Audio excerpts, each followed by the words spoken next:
favorecer o aluno que não está em aula, né? Para que a gente possa passar alguns conceitos aí iniciais. Eu tinha programado essa aula para chegar até cores, mas eu não vou atingir tudo isso não. Eu vou falar só de alguns fundamentos básicos do design, o que é o design, né? O que é o design, e o design ele é muito abrangente, então ele atinge várias áreas, né? O design ele está presente aí na realidade do ser humano, nos objetos reais aí que você interage, e também com objetos virtuais. O design ele é fruto de pesquisas na área de psicologia, ele é fruto de pesquisas na área de marketing, né? É muito comum a gente pegar e ver especialistas em design trabalhando em função do marketing, né? E aí a gente a gente pode pegar e tentar tornar o mais simples possível para o aluno do primeiro semestre do curso de design, né, de desenvolvimento de sistemas multiplataforma, tornar o mais simples possível esse conceito na mente quando se falar de design, né? Qualquer programa que eu entro aqui, qualquer programa. Deixa eu ver o que está escrito aqui, que estão tentando interagir comigo aqui no chat. Se eu já fiz chamada, eu acho que tá tudo tranquilo aí com relação à chamada. Ô, Débora, toda vez que você precisar tirar alguma dúvida com relação a dois tópicos, que é frequência e nota, aí você pega e acessa aqui o sistema SIGA, e aqui no sistema SIGA você vai poder enxergar aí as disciplinas, né, que você cursa, e aí você pode pegar e clicar na disciplina e já ter uma resposta imediata aí. É que no meu caso não aparecem as disciplinas, viu, Débora? No meu caso, eu vou compartilhar a tela aqui para você ver como é que aparece para mim, tá? E aí fica mais claro, eu acho que fica mais claro para você. Quer ver? Ó, deixa eu minimizar aqui, né? Minimizar algumas telas que eu estava trabalhando no momento em que o diretor estava se apresentando. Eu acho que você consegue ver aí o SIGA, que na minha visão é essa daí, né? De professor, né? Então, ao invés de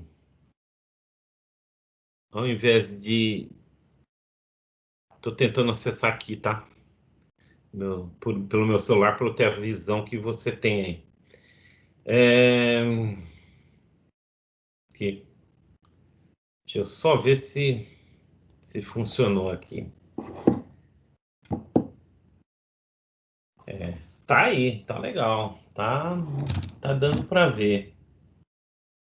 Só girar no automático aqui para melhorar. Vamos ver, se ele girar sozinho ali, tudo bem.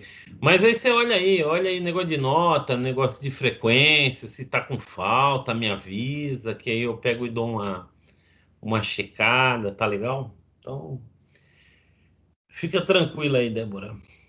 Fica tranquila com relação à presença.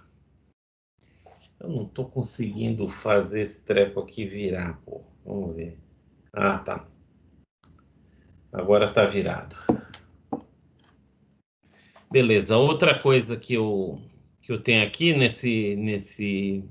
nessas perguntas aqui, trabalhar com teoria das coisas, eu ia chegar a mexer com isso aí hoje, mas eu não vou mexer com isso aí não. Eu vou mexer com alguns conceitos básicos, o Christian. O Christian não, o João Vitor. De aqui dos conceitos básicos aqui de design, nada mais fácil do que uma apresentaçãozinha simples aqui, né? Não é desejável nunca você entrar numa apresentação no modo de edição, né? Esse modo aqui é o modo de edição. Então, não é desejável, principalmente quando você tem aqui nessa região inferior aqui, ó, slide 1 de 10. Tem 10 slides, é tranquilo, né? É bem tranquilo, são slides limpos e tal. Mas quando você tem uma apresentação para fazer que tem 79 slides, não é desejável que você entre com esse modo que a gente chama de modo de edição ou de criação do slide. Fica horrível para quem está assistindo, né? Para quem está assistindo, vai ser terrível acompanhar 79 slides. No nosso caso aqui só são 10, então não tem problema.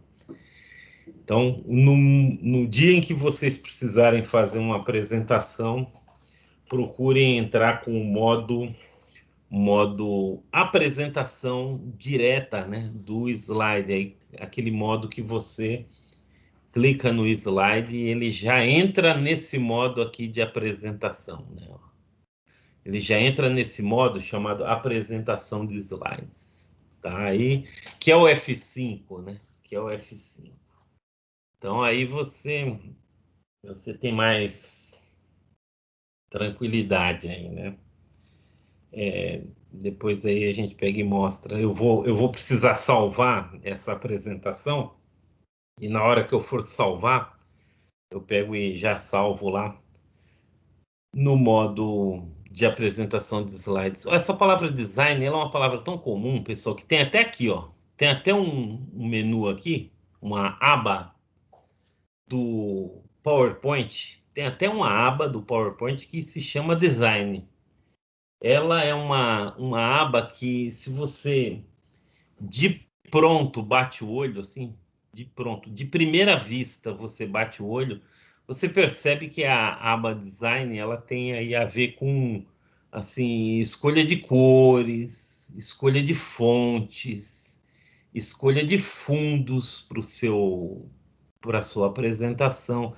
Ela tem essa palavra, ela guarda uma relação muito próxima com a palavra decoração. Design seria uma espécie de configuração envolvendo a arte da tua apresentação. Isso aí é enganoso, viu?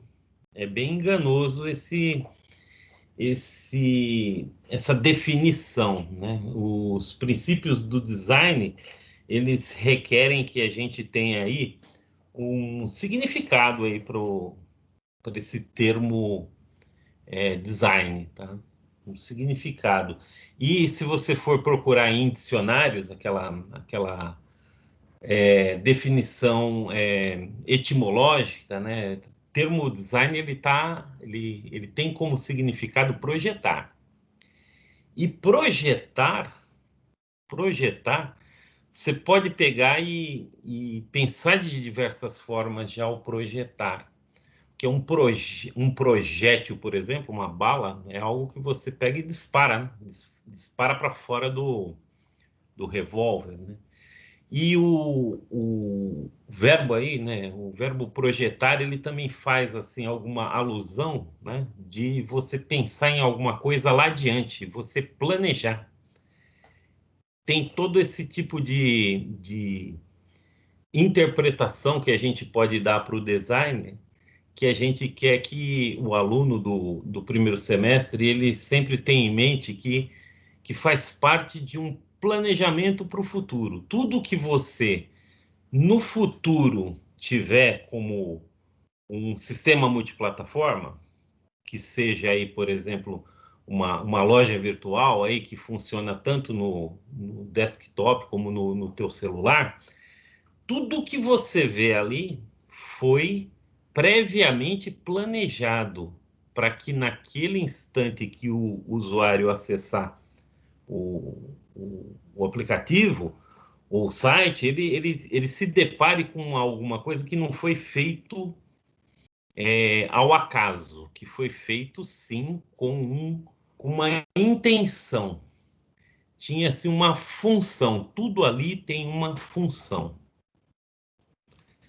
Deixa eu voltar aqui um pouco aqui na nossa aula aqui, porque eu não estou conseguindo enxergar o que vocês estão escrevendo aí no momento em que eu estou lá naquela apresentação. Deixa eu ver aqui. Eu costumo colocar aqui uns positivos para eu saber, tá? Com quem que eu vi aqui, ó. Ai, não é que é linda a camiseta, o Gabriel. Aqui nós estamos no carnaval, né? Afinal de contas, hoje é carnaval, né? Então, pô, tá aqui, ó, uma camiseta florida aqui pro carnaval. Essa que era a ideia, né?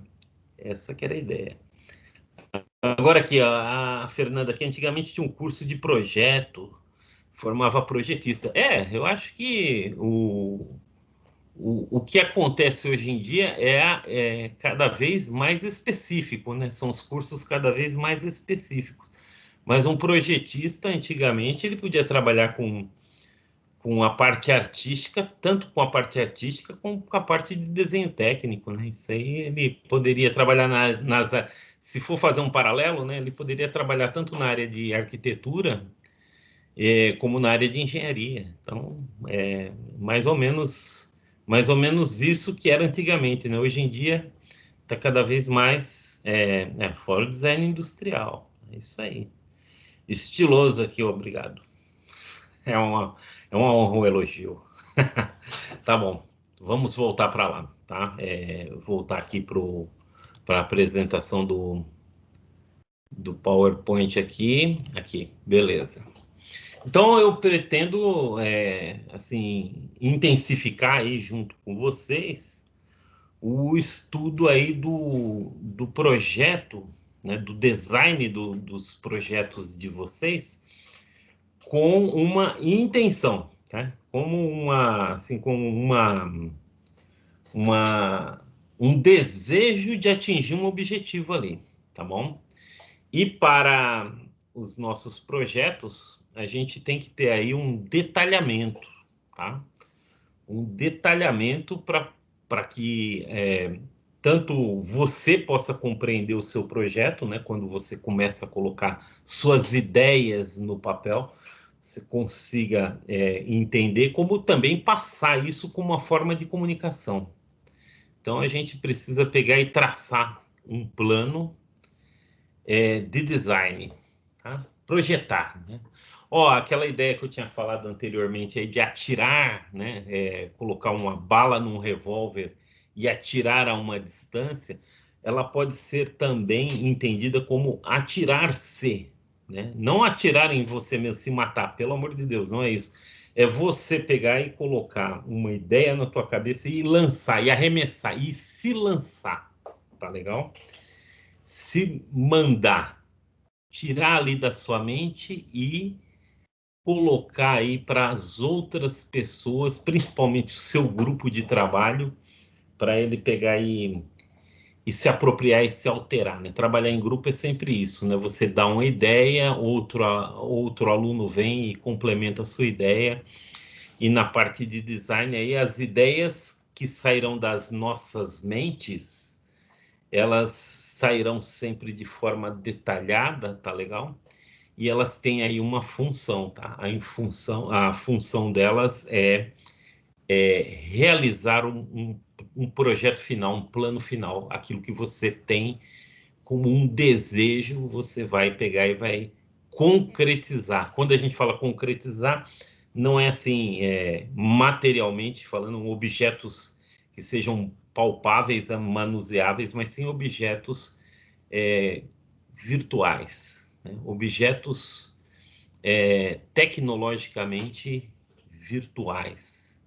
Então, uma coisa que eu acho muito legal nessa parte de desenvolvimento de sistemas é que você, a partir de uma linguagem apropriada, a partir de códigos, você consegue executar numa máquina, transformando aqueles códigos, transformando aqueles cálculos, ou chegando mais próximo aí da aula de ontem de vocês, transformando aquelas ideias, aqueles algoritmos em produtos finais apresentáveis para o usuário que vai ser beneficiado com o teu trabalho. Isso é uma parte muito bonita da programação. E aí já está envolvendo aí pelo menos 4 áreas, né? Essa parte de algoritmos, essa parte do design, que é o que vai aparecer visualmente, os códigos que o professor Júnior vai desenvolver com vocês nos sábados, e também essa parte aí aí já é uma parte que já fica mais na base, né? A parte do banco de dados, das redes e sistemas operacionais e da engenharia do software. Isso aí vai ficar mais na base. E o que vai aparecer para o usuário vai ser o nosso produto final, né? Isso aí é bastante interessante. Então, a gente vai trabalhar aí com o designer nessa intenção, né? De realizar um plano. E tem assim, os assim, como que eu diria, os mandamentos aí, né? Todo design possui uma função. Todo design, um dos mandamentos é esse, né? Todo design possui uma função. Mas funciona ou não funciona? É isso que a gente tem que aprender a discutir nesse curso aqui. É bom? O design é bom ou ruim? E aí alguém pode falar assim, isso aí depende, isso aí é uma resposta que vai depender de quem está vendo, né? É uma resposta pessoal, né? É algo que a gente chama de subjetivo. Se é bom ou se é ruim, por isso que está entre aspas ali, né? Se é bom ou se é ruim, é muito subjetivo. Eu concordo. Geralmente a pessoa que está fazendo o aplicativo, o software, ele tende a achar que é bom, né? Porque ele está muito envolvido ali no projeto, então ele acha que aquilo ali tá bom, né? Por isso tem os testes, né? Ele acha que funciona, ele acha que produz resultados, mas graças aos testes a gente vê que tem muita coisa que precisa mudar. E os projetos da gente, eles têm que ser apresentados para pessoas que não têm o conhecimento do projeto, porque aí a gente vai perceber se ele funciona razoavelmente, se funciona bem ou se não funciona. A gente precisa de alguns critérios para fazer essa avaliação, para não ficar aquela questão que eu acabei de falar, né? Não ficar subjetivo. Não pode ser subjetivo um sistema, ele tem que ser objetivo, tá? Ele precisa trazer resultados positivos para que a gente atinja as nossas intenções, que satisfaça os nossos desejos, né? Então, a gente tem que pensar muito na cabeça de quem vai usar. Aí existe um termo legal aí que é usabilidade, né? A gente precisa trabalhar um pouco com cuidado com esses conceitos para que o aluno não se confunda, tá legal? Deixa eu dar uma olhada aqui, como que a gente está aqui. Boa. Aqui a tendência é que essa aula não seja não seja muito longa, tá? Porque a gente já teve a apresentação do diretor aí e tal, mas a tendência é eu passar alguns conceitos aqui, alguns pilares aqui do design, e em seguida ver se ninguém tem nenhuma dúvida e tal, e conversar um pouquinho a respeito da parte burocrática aqui da nossa aula, dos grupos, essas coisas, e terminar com um exercício. Mas na hora que o exercício cair, aí a gente já não tem mais a parte teórica, tá? Para não ficar muito maçante, tá bom? Deixa eu ver aqui, o pensamento aí, se colocar no lugar do cliente, isso é legal, né? Analisar tecnicamente, usualmente, essa daí são a ideia de dar uma qualidade para o nosso trabalho, né? Tem que ter os testes, senão você vai ter mesmo a possibilidade de pôr em andamento uma ideia que não está pronta ainda. Isso é muito frustrante, né? Aí dá muito problema, né? Os critérios critérios para avaliar aí, esses critérios, pessoal, esses critérios ou princípios do design, eles servem para tornar menos subjetivo, né, mais objetivo, ou se a gente quiser colocar um termo aí bem bom, seria dar a sustentação para uma avaliação. O que sustenta a avaliação, o seu modo de pensar, o seu julgamento, são alguns princípios, né? São 4 princípios, aí pode ser mais, tá? Pode ser 6 ou 8, mas seriam princípios que estão quebrados aí, né? Que estão embutidos dentro desses principais princípios aí. O princípio do alinhamento, o princípio do contraste. Isso é bem prático, tá, pessoal? Eu estou falando de uma teoria aqui, né? Tem muita coisa, muito estudo em cima, mas eu estou tentando colocar de uma forma o mais prática possível para o aluno iniciante aí acompanhar, tá? A proximidade e a repetição. Vamos pensar aqui no alinhamento. Alinhamento é esse que a gente é acostumado desde os tempos de escola, tá? Que a gente começa sempre a ler aí uma página de um livro. Quando a gente é criança, a gente sempre começa a ler a página de um livro da esquerda, né, do canto superior esquerdo, indo assim, no sentido, na direção horizontal, aí para a direita, tá, no sentido direito, até chegar no final da página do livro que está lá no canto inferior direito. Então a gente tem esse costume, nosso cérebro aqui no Ocidente, que é diferente de outras regiões do globo, ele aprendeu dessa forma, né?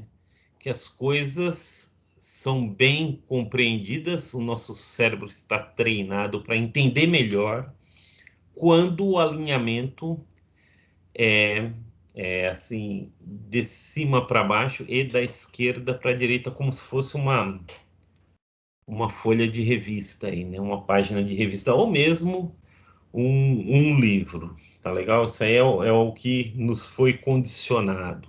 Pode ser diferente? Pode, mas aí vem aquelas questões, né? Funciona? É isso que eu tenho que ter em mente. Eu quero fazer bem diferente, eu quero fazer de baixo para cima, da direita para a esquerda. Aí, os testes vão revelar se isso funciona ou se não funciona. Esse modo aqui é um modo consagrado, né? Já é um modo consagrado. Então, o que a gente pode pegar e pensar é que a gente pode inovar, né? A gente pode inovar, mudar o sistema, e pode ser até que seja atraente essa mudança, pode ser até que desperte um certo interesse ou curiosidade, mas se a gente só tem uma bala para usar e não pode errar, é melhor a gente pegar e trabalhar em cima do tradicional. E quando a gente tem a chance de pegar e fazer uso de experimentos, a gente sempre faz com teste AB. Tá? Teste AB, você pega e testa, por exemplo, uma página que a escrita é tradicional versus uma página que a escrita tem um alinhamento inovador, e ver como que foi o acesso, ver como que foi a resposta do público. E aí, se você considerar que vale a pena arriscar na novidade, você pega e para o projeto tradicional e avança no AB em cima do novo projeto, faz um novo AB, variando o que for possível, variando o que for imaginável, né? E aí você vê se deu resultados bons ou deu resultados ruins, né? Se gerou ou se não gerou resultado. Estou sempre voltando nessa página aqui para checar esses critérios de avaliar, tá? Parece que alguém ficou com um problema de conexão. Deixa eu dar uma olhada. Parece que alguém falou aqui. Tá com um processinho caiu. Professor, minha internet caiu. Sem crise, ô Christian. Fica tranquilo. Isso aqui está sendo gravado. E aqui a minha bateria deve estar acabando. Foi bom a pessoa pegar e... A Débora, que está sempre atuante aí, pegar e dar um toque aí, foi bom. Não, a bateria não tá não, viu? Não tá acabando não. Tá legal a bateria, tanto do celular quanto do... Tá legal. Tá, tá legal o teste AB aí da Fernanda aí. Você tem noções aí do marketing digital aí, hein? Isso é legal, Fernanda. É isso mesmo. Deixa eu pegar e avançar aqui para o próximo aqui. Contraste, pessoal. Esse aí é bem famoso, tá? Eu coloquei duas figurinhas ali, mas não perdi muito tempo com busca de figuras, não. Mas tem um contraste aí nessa figurinha, né? Todo mundo olhando para um lado e um outro olhando para o outro. E, curiosamente, esse outro que está olhando para o lado do dinheiro, que está na outra foto. E o dinheiro na vida de uma pessoa pode ser assim, uma ferramenta, né? O dinheiro é uma ferramenta organizada ou desorganizada. Você pode fazer algumas alusões ali quando você vê aquelas imagens ali, né? Enquanto todo mundo olha para um lado, o outro olha para o outro lado, lado oposto. Muitos olham para um lado, né? E somente alguns olham para o outro. Esse outro aí tá olhando para uma coisa que eu gosto muito, aí, que é dinheiro, né? Oh, dinheiro. Mas eu sou meio desorganizado. Talvez eu precise fazer uma espécie de organização do meu dinheiro para ele poder pegar e me render mais. Olha que interessante, quando você olha para essas três pilhas de moeda aí, né? Essas três pilhas de moeda, elas induzem a uma organização que vai sempre te levar a ter cada vez mais, né? Vai te levar a ter cada vez mais. Ela está numa crescente. Então, muita coisa você pode pegar e analisar em imagem, né? O que você pode analisar de uma forma mais, assim, mais básica é assim, pô, o pombo azul, o pombo branco, ele tá num fundo azul, tá dando um destaque. Mas o destaque que ele tem é o mesmo destaque em relação às cores de um pombo cinza escuro que tem o mesmo fundo azul. O fundo azul ele não tá contribuindo e ele não está atrapalhando assim, a visualização desses pombos aí, né? Eu sei que eu estou colocando em evidência um em relação ao outro, porque ele está brilhando mais, né? Nesse caso, eu estou querendo dizer que esse pombo que está olhando para o dinheiro aqui, ele é um pombo mais valioso do que os outros que olham para o lugar comum, tá legal? Mas é só uma ideia também. Estou dando um destaque, né? Estou tornando atrativo, né? Isso aí. Já com relação às moedas ali, né? Tem gente que poderia associar essas três pilhas aí a um gráfico de colunas do Excel, né? Poderia ser assim. Mas o importante é você saber que você pode estar mexendo com a iluminação, com as cores, e pode estar mexendo também com contrastes de ideias. Lembra daquele slide que fala sobre as ideias que sairão de nós, elas podem ser ideias que têm a função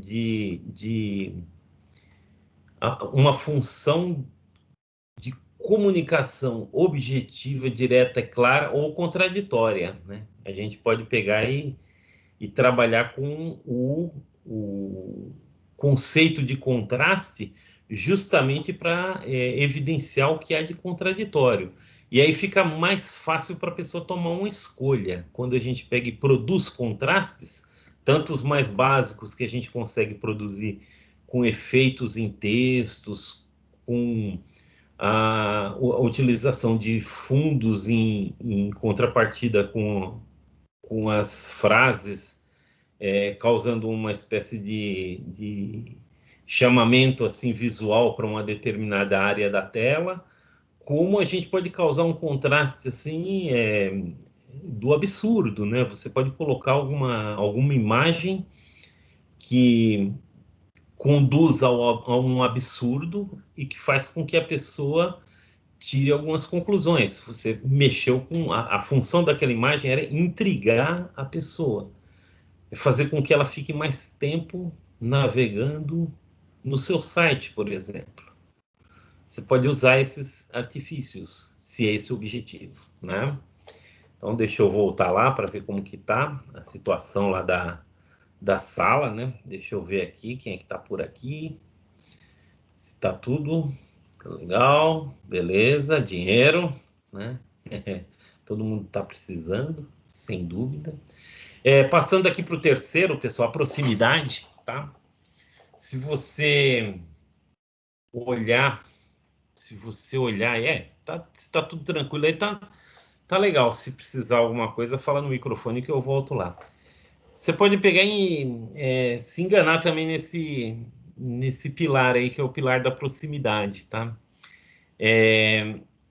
Esse primeiro conjunto que a gente vê aí do lado esquerdo, ele é um agrupamento de alguns pontos que sugere para a gente a formação de um quadrado. Tá legal? Esse do lado esquerdo aí. Sugere para a gente que isso é um quadrado. Agora, é um quadrado? Não sei. Se você for falar com uma pessoa super objetiva, uma pessoa que tem uma mente muito focada na objetividade, ele vai falar, não, o que eu estou vendo ali é uma coleção de círculos. Você pode estar vendo um quadrado, mas eu estou vendo aí uma coleção de círculos, de 6 por 6. É isso que a pessoa vai falar se ela for uma pessoa extremamente objetiva, né? Agora, se você pergunta para uma pessoa que foi treinada para respostas rápidas, né? E respostas diretas, ela vai falar um quadrado. É um quadrado perfeito. Já na segunda, uma pessoa pode pegar e falar assim, não, isso aí são 3 colunas. O mais objetivo, ele pode falar, não, eu estou enxergando aqui vários círculos. E eles estão dispostos que em uma visão um pouco mais distanciada nos sugere um retângulo. E sugere mesmo um retângulo, né? Não é um quadrado, ele sugere um retângulo por causa desse distanciamento horizontal que teve aí das colunas.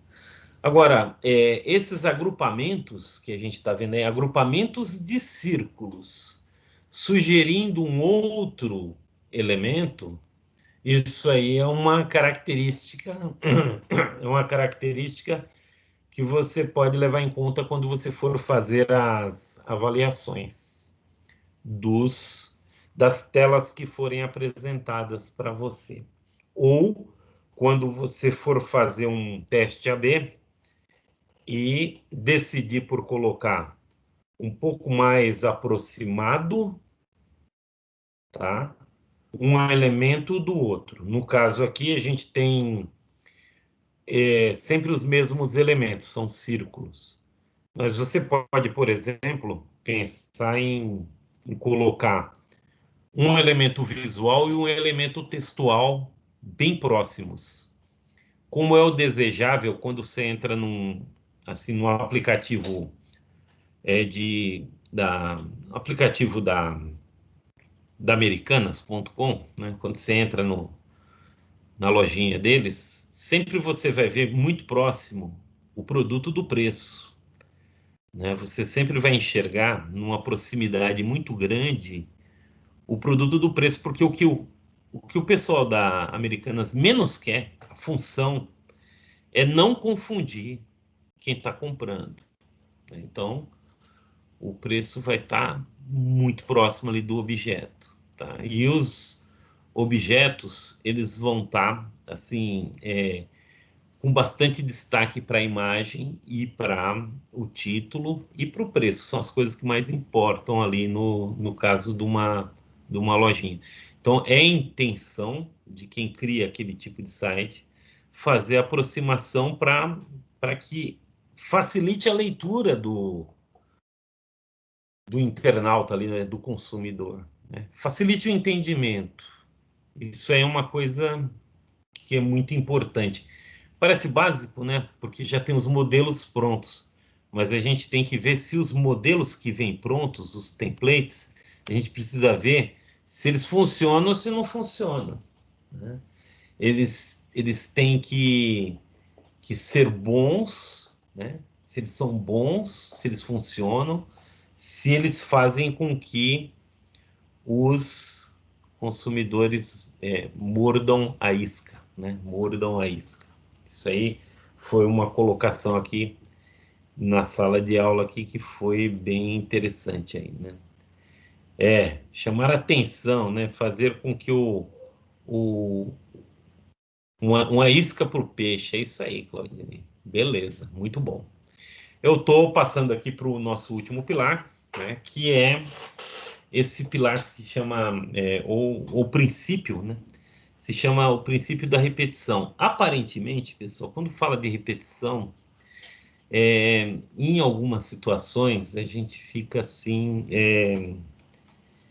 com assim com o pé atrás, fala, pô, vai ser um processo repetitivo, então vai ser um processo cansativo, então vai ser um processo não funcional. Aí vem em mente alguma imagem como parecida com aquele filme que vocês já devem ter visto a cena em alguma aula de vocês, em algum momento da vida de vocês, que mostra aquela época do Fordismo, onde o Chaplin fica só apertando parafuso, fazendo processos repetitivos, ele entra no estafa e toda a linha de produção acaba por ser comprometida. Então, a palavra repetição, ela é uma palavra que nem sempre ela nos traz boas sensações. Quando você vai, por exemplo, na academia, você tem que estar ali na repetição da série, produzindo esforço, né? Quando você, segunda a sexta-feira, das 8 às 17, e você não aguenta aquele processo de repetição. Porém, quando a gente está lidando com... Aí tá descrito o sucesso dos happy hour, né? Que o cara ele fica em função